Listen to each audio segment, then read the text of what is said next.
Today I'd like to introduce Jennie Storms. RN, is that correct? Yes. Or RN? Okay, so Jennie is our teacher today. She got into cannabis in 2012 as a result of her son having Dravet syndrome and the frustrations with the medical system, etc.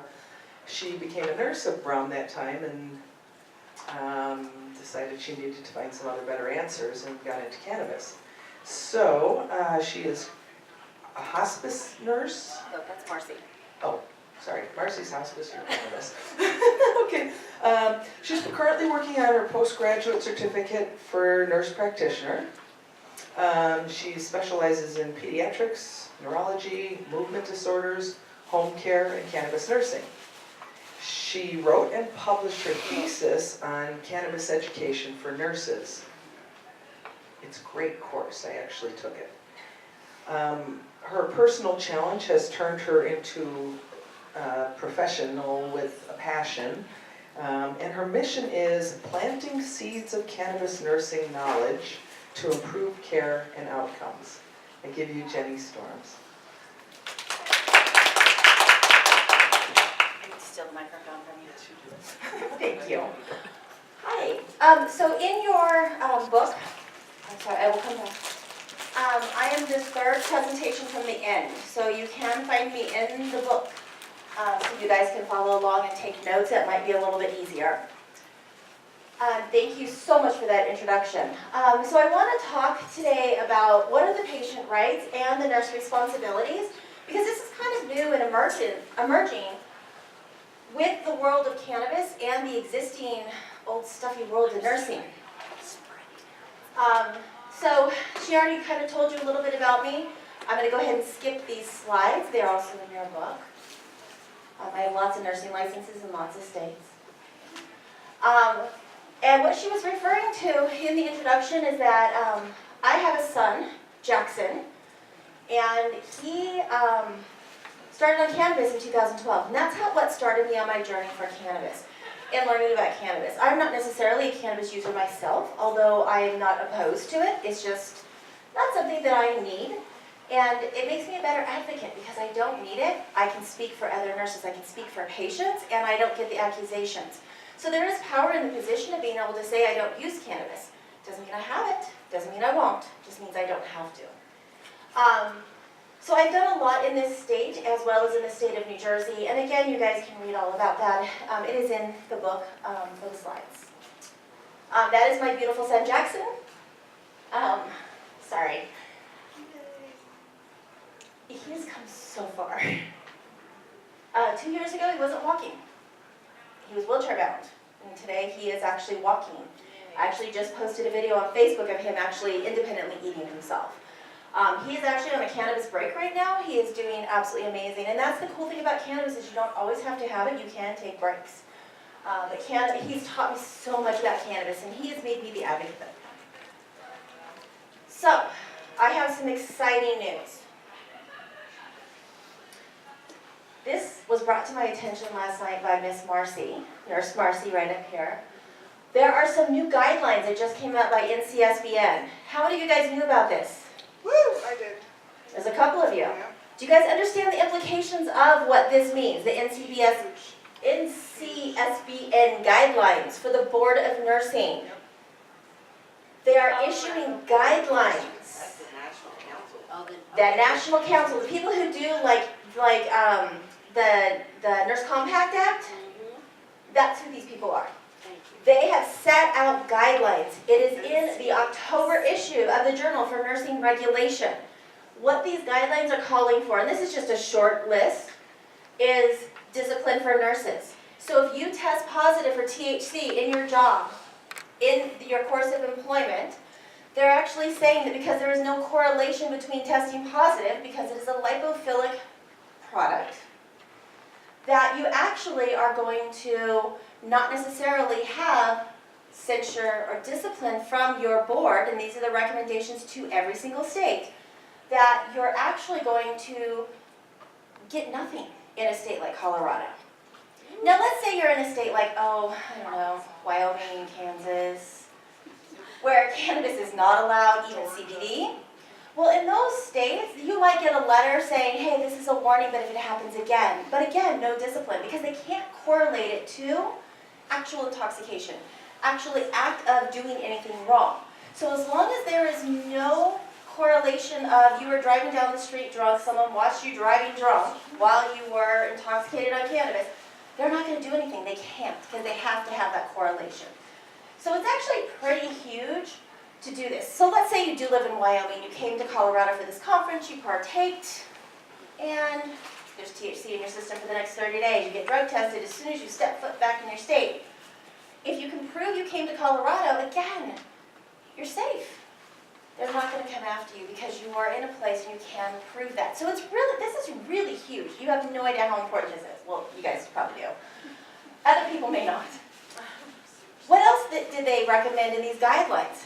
Well, they recommended that you add cannabis education and the endocannabinoid system to all advanced practice, registered nursing program education, as well as to all pre-licensure education. So yes, they're going to have to cram that into the education that we already have. This isn't Colorado, guys, this is national. This is huge. This is exciting. So, I like this one, and this is something that I'm working on here in Colorado.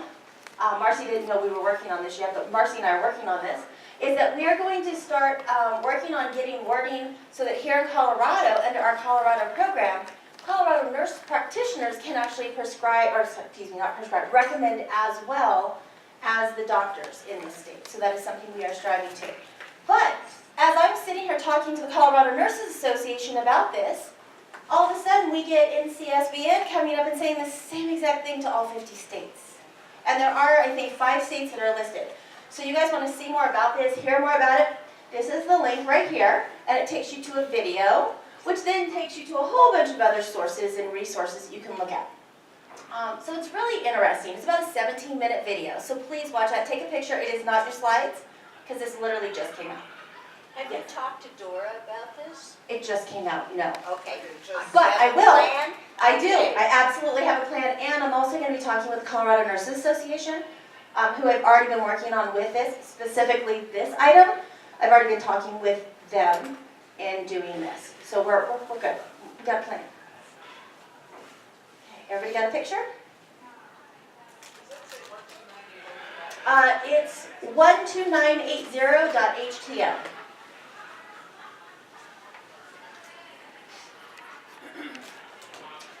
Okay, so what did they say in those guidelines?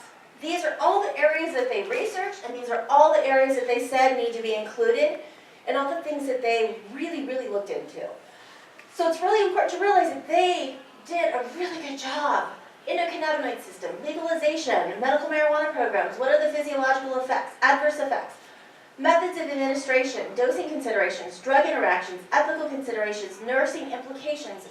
It's huge, and it's such a good protocol that they have created the guidelines that they actually are saying to all the other professions involved in medical care, go ahead and take this and use it for your programs, for your fields of study, for your whatever it is. You're just going to have to change this last one of nursing implications. But that's how thorough this is, and it really is evidence-based, and it is based on science. It's really exciting. So, now on to the boring stuff. Oops. We all know this. How many of us went to nursing school? Learned the 5 rights, 6 rights, or 8 rights, or it changes every week, doesn't it? I've seen so many. So this is what I'm sticking with right now. We're going to stick with 5 rights, because they're pretty basic. Every patient has a right to make a decision on medical care and to choose their health care provider. That should include cannabis, shouldn't it? It should include cannabis, and it should include the right to say, in addition to taking whatever your drug is, I also want to take cannabis. And we as nurses need to support our patients in doing that. And we need to help the doctors understand and support the patients in doing that. And that's usually where a lot of the problem comes in, right? It's about getting the doctors to buy into what the patients have chosen for themselves. They have a right to decide on their treatment plan to include those drugs and how they want to take it. So that goes to informed consent. What exactly is informed consent? Someone gets diagnosed with cancer, and you're like, oh yeah, you can have radiation, you can have chemo. We can do surgery, we can take out the cancer parts, we can do all this stuff. That's your informed consent. But what is almost every single informed consent missing? Cannabis. The option for cannabis. It should be included because that is also a choice. Yes, ma'am. How do you, like in the state of Michigan, they will give you these rights, but the minute you use those rights, they cut you off as a patient. They say, we have the right to not treat you, so bye. They do and they don't. And that's where, and that goes into some of the next one, freedom from discrimination based on choices. So they actually are violating your rights by them exercising their rights to say no. And I would like for them to show where they say that they have the right to say no. And the same with the VA.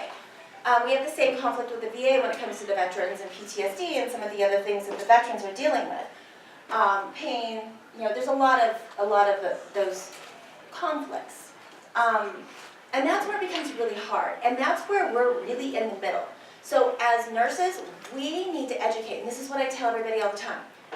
Informed consent. What are we sharing when we do informed consent? Are you sharing a joint? Has anybody done an informed consent, sharing a joint, saying, hey, try cannabis?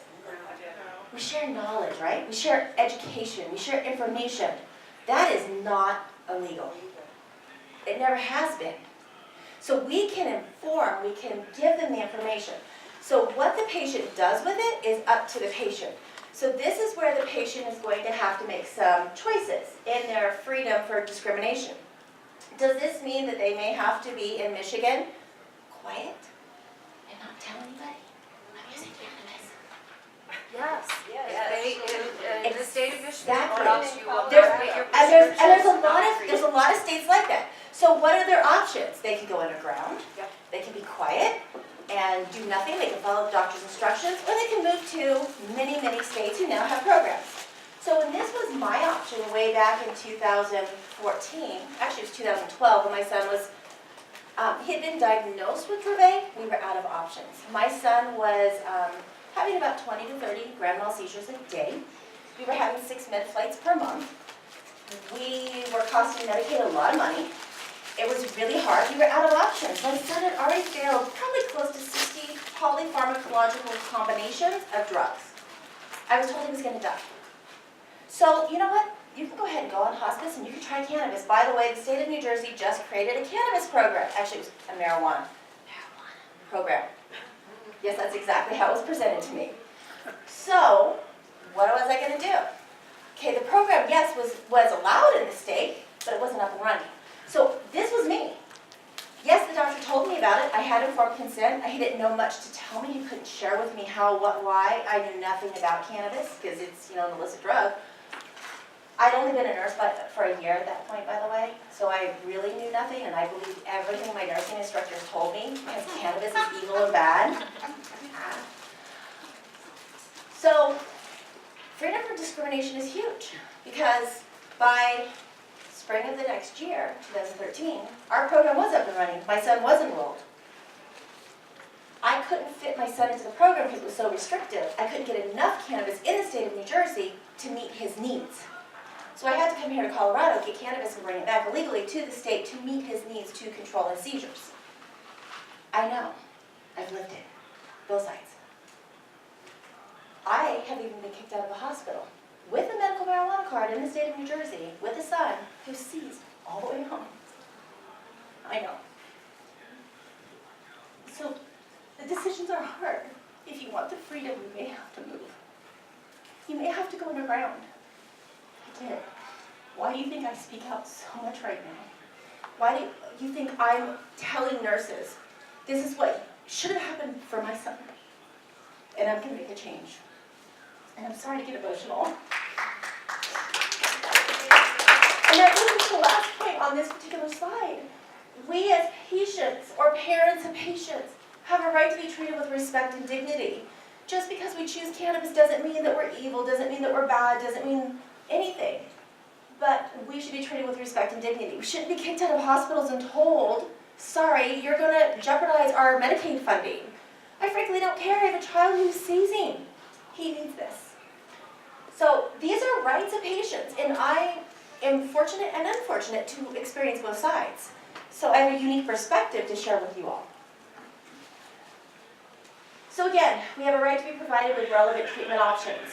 And almost every single time it should include cannabis. Does everybody know why? Where's the endocannabinoid system? Is it just in one part of your body? It's on every organ, it's in every tissue, it's throughout your entire body. Sarah, did you have a question? 5 minutes. Oh, I have 5 minutes. I just got started. They just went to lunch, so it's okay. I know. So again, we should be provided with relevant treatment options. We're going to have to also respect cultural, psychosocial, spiritual, personal values, beliefs, and preferences. And realize that cannabis is part of some people's religion. So this is important as well. You also have a right to not be refused any inclusion of medical research, which is happening. Right to privacy. And you also have a right to your medical records. So let me tell you about medical records, because this is really important. I have, again, another personal experience, have looked at my son's medical records. I've had a nurse document my son, who all of a sudden now developed Parkinson's, age 16, Parkinson's. I needed THC for that. He's on a 3-to-1 ratio. He's now an illicit drug user using THC. That is documented in my son's records. So realize that we as nurses, when we do some of this stuff, we put stuff in, we are hurting these patients sometimes too. We need to be careful and realize what it is. It's medicine. When my son was on 13 years of Klonopin, no one documented he abused benzos, but it's the same thing. Okay? So what are your nurses' responsibilities? Safe delivery of care, adherence to rights of medication administration. You have to follow safe practices and ensure patient safety. Here's the good news. As you guys are learning in the other room, what is the lethal dose of cannabis? There is none. So it's pretty safe. You guys can practice pretty independently. You need to provide accurate and timely information to make healthcare decisions. This is one of my pet peeves. I have a hospice patient who's literally 24 to 48 hours from dying. And by the way, family, have you heard of cannabis? Unfair. We need to make it timely. These people need to have access to this. My son, who is now 19 years old, didn't know about cannabis until 2012. Why? Why did we suffer through all those years? Could I have avoided all that damage, all that brain damage from all those seizures? Could Medicaid have saved millions of dollars?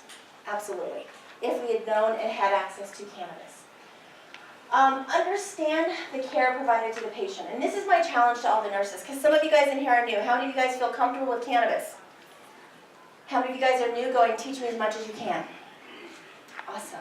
And that's what we need. We need to teach everybody as much as possible, because we should have learned about the endocannabinoid system along with the cardiac system and the respiratory system and all those other systems when we were in nursing school. So what I'm going to do is tell you, you need to support the family and the caregivers. If you don't know the answer, tell them to Google. Tell them to reach out to one of the nurses that is knowledgeable and does know something. Myself, Marcy, Julie, and I know there's some others, Carrie, I'm collecting faces as I go through the years. There's going to be more of us. We need to network together. We need to help the families. We need to help the patients. Research a medical plan of care, and also be a team player to support the best interest. So this is where the doctors are going to have problems. I'm going to skip doctors right now, because they're the reason we got kicked out of the hospital, but you guys have the slides and I only have 5 minutes. So I want to talk about the nursing process. How do you guys actually make the nursing process work for you? You actually have to ask questions. So you guys remember ADPI? Yeah, that horrible thing. Let's start with assessment. So when you do subjective and objective data, when you actually ask the person, what have you tried? And they say, oh, I've tried all these pain meds, I've tried this, that. Oh, have you tried any cannabis? Yes or no? So if they do, ask them what kind. How have you tried it? Oh, I had a horrible experience. Well, in which way did you try and use that cannabis? Try and find out more, especially if they were unsuccessful in using the cannabis. I'm actually taking a course right now in pharmacokinetics. My professor actually told the whole entire class that cannabis is not effective for acute pain, only chronic pain. Okay, so I'm biting my tongue right now because I still want to get a good grade in the class. I want to remain the teacher's pet. But I'm going to tell you, it does work, but I'm going to ask questions to why. And I bet you anything, the reason why it didn't work for acute pain for this particular person or his belief is because nobody taught the person how to use it, and one person says, no, it doesn't work, and so it doesn't work for everybody. Because isn't that how it works in the world of medicine and cannabis and propaganda? Ask questions, help guide them. Oh, well, have you tried doing sublingual? Have you tried topical? There's so many different ways to help these patients. And us cannabis nurses who've been doing this for a while, love to help you guys discover this. So then it drops down to diagnosis, okay? What are you diagnosing? Analyze the data, and this is part of what we just talked about with your assessment. You're gonna go to planning, okay? How can I help you? Can you, the nurse, go out and get the cannabis for them? No. But here in Colorado, I can give you weed maps and tell you to Google. I can help you find what you need to find. I can give you knowledge and information. Again, is knowledge and information illegal? No. It is absolutely not. So I can tell someone who, like my son, who all of a sudden developed Parkinson's at 16, what you probably need is CBG. So in my research, I found out most strains with high CBG, FYI, are heavy purple indicas. Okay, so now I can, with that information, have my patient go to a dispensary and ask for a heavy purple indica. And they might find something that they need that's actually going to work, and it's going to decrease some of their trial and error. But you can give them this information to help them figure out what they need. So then that goes up to the implementation. So they're going to implement it, they're going to come back to you, and you can evaluate, did it work, did it not work? You may find that there was a terpene or there was another cannabinoid in there that they may not have liked. Find out what strain they have. Be aware, especially for the nurses who aren't very cannabis savvy, that everything, a lot of things, not everything, a lot of things in dispensaries are mislabeled. It may be a sativa and it's really an indica. Vice versa, it may be a blend. It may not even be that strain at all. So it's important to question everything. Questions on the nursing process? Okay, so your role is to create a nursing plan, incorporate effective treatments as your interventions, and consider cannabis when you're doing these interventions. It's just like everything you guys do right now when it comes to nursing and planning.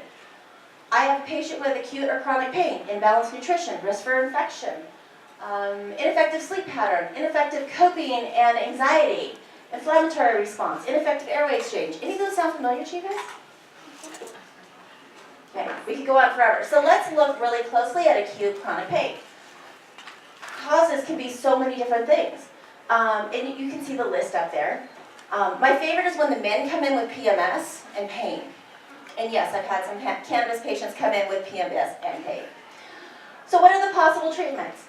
THC and or CBC as an analgesic and an anti-inflammatory. THCA. How many of you guys have ever used THCA or used any of the acid forms of these cannabinoids? They are tremendously helpful. And remember, if someone takes THCA, are they going to pop positive on a drug test for THC? Yes, and they never got high. CBD, neuroprotective. CBG, antispasmodic. So how can a pain patient use cannabis? Again, topically. We've got salves, we've got patches, we've got ointments, we've got gels. They can use it orally with tinctures or infused foods. They can inhale. And all of these different methods have a different half-life. They have a different delivery, different metabolism, so they work differently. Rectal, sublingual. So here's the beautiful thing about pain, because I actually just had a gallbladder surgery earlier and was basically told that I couldn't resume work without being on narcotics. So immediately I was like, no narcotics, I want nothing, ibuprofen only. I had a friend sneak in a 1-to-1 CBD THC, and with that, I was able to relieve my pain, but it was there. So how do you get it to go away fast? If you sublingually suck on it, it goes in really quickly. It has a shorter half-life, but the rest of it is ingested, goes to the GI, lasts 2 to 3 times longer. So you can get the multiple effects and the multiple delivery methods and use that to the patient's best advantage. Okay. Imbalanced nutrition. Okay, and this is all in your book as well, so you guys don't have to fret. It's in the slides. THC is an appetite stimulant, and it also is an antiemetic. CBD regulates your blood sugars. It's also an antiemetic. Terpenes, they actually reduce your acid reflux. Be really cognizant of the terpenes that are in some of your cannabises. So I was just in the last lecture, I heard the gentleman talking about terpenes and how you have to find cannabis with myrcene, linalool, beta-carotenoline, and there was another one. Do you guys know how hard it is to find a lavender, lemony, peppery strain of cannabis? Yeah, Nevada, go to Nevada. Right, you can find the testing for it, but how do you find the strain? How many different dispensaries do you have to go to find that specific strain? And what if they're out of it for the season? You don't get it again. So what do you do for your poor patient?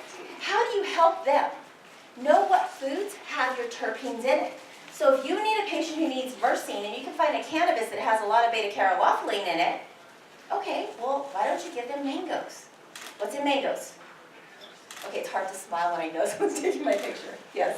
Some of the companies like Thorne are putting out, they have a beta-caroline capsule tablet purified organic. So if you look at some of the higher end practitioner supplement companies, they're coming out with terpenes in a specific high dose format. Yes, they are. And there's a couple companies, I think True Terpenes I've seen in Nevada. Was it True Terpenes? True terpenes with that. They're doing that. They're doing like profile blends, like Granddaddy Perp. That was one of the ones I was interested in. But I've got a patient who's on SSI or welfare.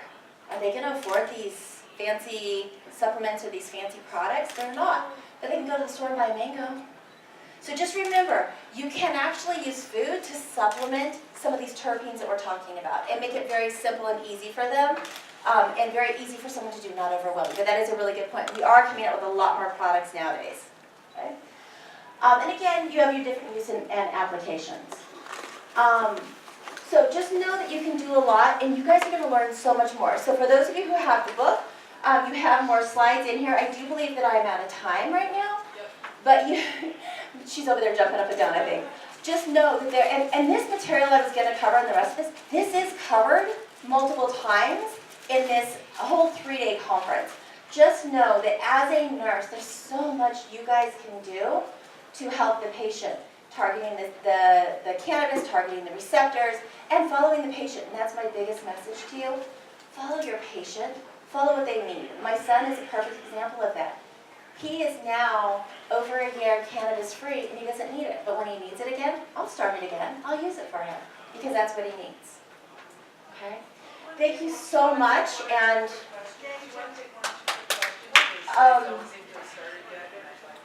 okay, yes, I can take questions if you guys want. Anybody have questions?